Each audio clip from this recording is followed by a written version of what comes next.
Добрые традиции. Плей-офф сериясы алдынан Акбарслар белән очрашып, хоккейчыларга хәер фатиха бирү күркәм традиция. Рөстәм Миңнеханов егетләргә уңышлар теләде. Все начинается с начала. Никаких преград нам нету. Играть уверенно. Мы ваши болельщики в любом случае. Вы наша команда, я всегда говорю. Успех команды, наш успех. Ваши проблемы, наши проблемы. Да. Будем болеть за вас. Бош тренер Зиннатулла Билалтинов командага һәр яклап ярдәм итүләре өчен республика җитәкчелегенә рәхмәт әйтте. Плей-оффта җитди уеннар көтә ди устаз. Плей-офф – это большой праздник, где, в общем-то, все команды, да все хоккеисты. Плей-офф ул зур хоккей бәйрәме. Бөтен командаларда җиңүгә омтылачак. Без барысына да әзер дип уйлыйм. Безгә берләшергә һәм бердәм булып алга барырга кирәк. Казанда киләчәк уеннар барганга күрә, әлегә кадәр Акбарслар боз сараенда шөгыльләнгән иде. Бүген кабат үз мәйданнарына чыктылар.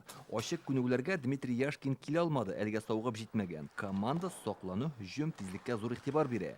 Без ярышка әзер ди капитан. Да, нормально все, отдохнули, что играли. Барысы да яхшы үтте, ял иттек. Хәзер күнегүләр бара. Безнең бурычыбыз бозга чыгу һәм нәтиҗәле уен күрсәтү. Көчле көндәш белән уйнарга әзерләнәбез. Беренче карашка хоккейчылар бузда гадәти күнегүләр генә башкара кебек, ләкин Зиннатулла Билалтиновның плей-офф алдыннан әзерлек максатыннан команда алдына куйган төп максаты ул уен вакытында кагыйдә бозмыйча тәртипле генә уйнау. Чөнки нәкъ менә плей-офф сериясендә бер уенчының бер мәртәбә ялгышуы тулаем команданың язмышын хәл итеп куярга мөмкин. Кемдер кагыйдә бозып штраф скамьясына утыра икән, бу көндәшләргә капканы ачып кую белән бер. Штрафов у нас очень много. Вот это меня очень волнует. Потому что то, что мы в любом матче рядовом набирали не меньше 10-12 минут штрафа, в плей-офф недопустим. Безнең команданың штрафлары бик күп. Бу мине борчый. Даими этаптагы уеннарда 10-12 минутлык штраф җыялар иде. Бу күп әлбәттә. Плей-оффта булай ярамый. Техник хаталарны ясамаска кирәк. Акбарс үтә дә тотрыксыз уен күрсәтте. Акбарс плей-оффтагы иң көчле команда дип әйтеп булмый. Даими чемпионатны 4нче урында төгәлләделәр. Хоккейчылар тотрыксыз уйнады ди спорт белгечләре. Әйдәп баручы уенчылар бузда көтелгән нәтиҗә күрсәтә алмады. Җиңелүләр уңышлы сериялар белән үрелеп барды. Казан командасы декабрь аендагы 8 уенның 5сендә оттырды. Дөрес, бу безнең егетләргә генә кагылмай. КХЛда СКА, Торпедо, ЦСКА командаларда җиңелүләргә дучар булды. Акбарсның плей-оффтагы беренче көндәшен алдан ук фаразларга була иде. Инде бер ай чамасы юк Акбарсның 4нче урыннан югары күтәрелә алмаячагы билгеле иде.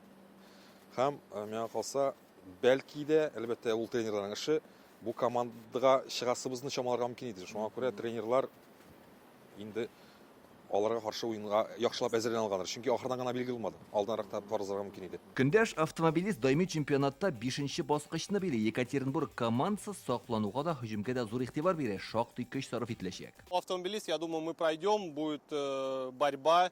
Я думаю, даже будет, наверное, минимум 6 матчей. Легко не будет точно, потому что Ким дигәндә 6 уенда автомобилистны җиңеп чыгарбыз дип уйлыйм. Аларның өстенлеге шунда, күпчелектә яхшы уйныйлар. Акбарс киресенчә даими чемпионатта нәтиҗә ясап, Казан клубына +3 билгесе куяр идем. Хәзер алар яхшы физик әзерлектә. Акбарс командасында Станислав Галиев, Кирилл Семенов һәм Семен Кошлев нәтиҗәле уен күрсәтә. Аларга өмет зур. Плей-оффтагы беренче очрашу автомобилист белән ярыш иртәгә Татнефть-аренада уза. Уен кичке 8нче артада башлана һәм безнең каналда трансляцияләнәчәк. Самое главное, чтобы голы меньше пропускали, больше забивали. Илдар Сафиуллин, Наил Абдуллин, Андрей Ключников, Яңа Гасыр каналы.